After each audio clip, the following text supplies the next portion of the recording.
Aniwaste. My name is Greg Stout. Greetings from Maui. I wish you shake all your hands with a full heart. Namaste. I am very grateful and honored for this opportunity to speak a little today at this beautiful site and wish to talk a little about spirituality, the Great Awakening of 2012, and my story, Windhorse Peace Pine. Over 40 years ago, my life entered the Red Road journey. This began in the early 70s when the earth and the sky began calling us rainbows and spiritual warriors from all nations. We were drawn to study and learn from indigenous masters from around the world. We immersed ourselves in the wisdom of the ancients from both the East and the West.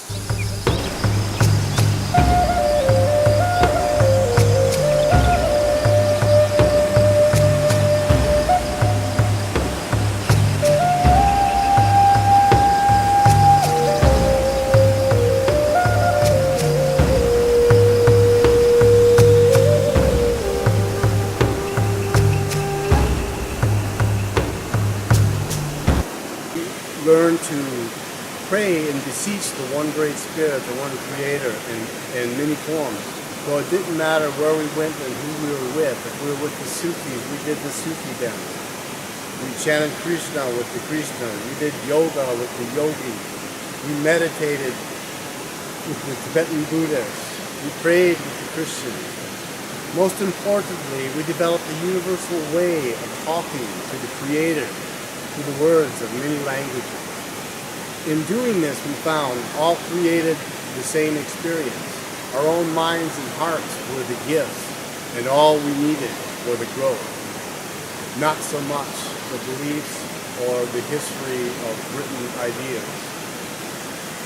In memory and honor of all the spiritual elders and guides on this journey, I dedicated my first book, Windhorse Peace Pipe, which tells the true story of the rainbow prophecy, a return of balance to Mother Earth, and a way to love, peace, and enlightenment for all beings. This book is called Windhorse Peace Pipe. In this book, I speak of an important element of these times, and that is the fulfillment of the promise. For this is the time, we are in the time.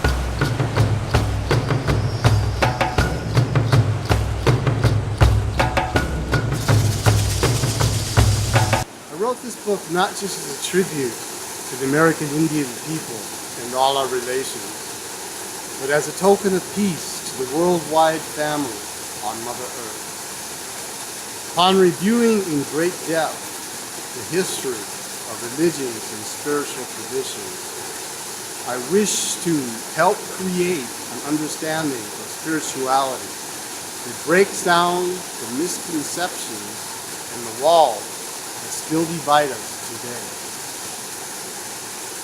I was given the name Windhorse to honor the wisdom of all spiritually based indigenous people from around the world. Windhorse has a sound that rings with the Great Plains of Turtle Island. Yet to the Tibetans, it is a mythical being, a power that by annual tradition, the Tibetans make a journey across the highest mountain to pray for the prosperity of their people. Windhorse is also a name given to the drum of a shaman that resonates with the grand pulse of the universe, bringing transcendental awareness, making the spiritual world vivid to the naked eye. Windhorse transports our prayers and best wishes with the power of the wind and the strength of the horse. So I wish the Windhorse peace of Mentaku Yase to the entire global family. And that's what the Red Road journey requires, a lot of patience, but it also requires complete attention, where you really have to look, you really have to observe, you really have to wake up and open the eyes. This is the most important thing, to quit allowing everyone else to do your research and to tell you what was good for them, we must find out what is good for us, because in that we will come out shining, we will come out in unity, we will come out with our fullest potential. In my book, Windhorse Peace Pipe, I spent some time there talking about the spiritual ceremonies that have been passed to me from the Sioux American Indian cultures, particularly the Sweat Lodge, of course, and the Chinoopa Peace Pipe, and the Vision Quest. And the Vision Quest is a very versatile thing. There's no rules, there's no stipulations, there's no one to control you. It is your opportunity, it's your event. It's something that you can create. And as soon as you step out of your evolutionary process in the world, you find that moment for involution to balance the inner self with the outer world. This is the most important thing, and there is nothing but the advantage of finding, no matter how many times you do it, or how long you do it, or how intense and severe of a situation, for whether you do fasting or many days, whether you're looking for a real dreamy vision, or whether you're just looking for guidance, whether you're looking for strength, whether you're looking to purge your inner world, to be more clear, to be more sure of your actions and your workings within the world. These are all best achieved by isolating yourself, coming into nature, finding yourself where, like me right now, basically I bought the camera, this one's the first time in 40 years, but I bought the camera to take a couple minutes just to talk about these things. And this is why I wrote the book Windhorse Peace Pipe, is basically to share the unique developments that came from the transformation of 60s hippiedom into living in nature, rainbow warriorism. All religions seem to have these same common values, yet they have relentlessly spun war and discord as the population of the world grew and we expanded to meet our world family. So in my book, Windhorse Peace Pipe, I have woven together my support of American Indian and indigenous spirituality with my own actual experiences of living in nature. For a picture may be worth 1,000 words, but an experience is worth 1,000 pictures. This is why I speak and write of this now, while the earth and all its relative need to awaken together to the next level of perception and action. Why? Because there is no church as awesome and spellbinding as the Cathedral of Mother Nature. And when all the other churches wear into rubble with time, the Church of the Great Spirit will live on. That's why to the Indian, spirituality is not a religion. It is an actuality. There is nothing bad about religions, for religions are tools to help us live right, with respect, and in an honest, moral way. So good tools are never a problem.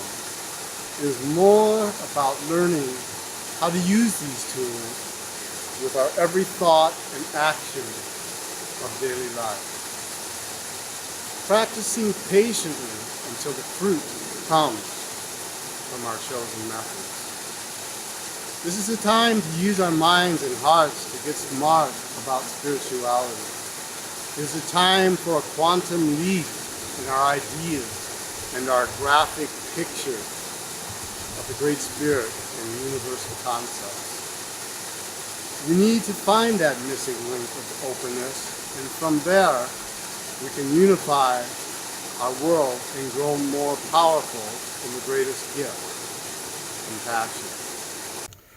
If we can expand our abilities to see beyond ourselves, get outside of our own ego structure enough to actually relocate in the mind and hearts of others, we can achieve insight, we can achieve the freedom and the peace of being able to live in the views, in the eyes of all others. Therefore, we don't need to argue anymore. We don't need to disagree. We can agree to disagree, let's say.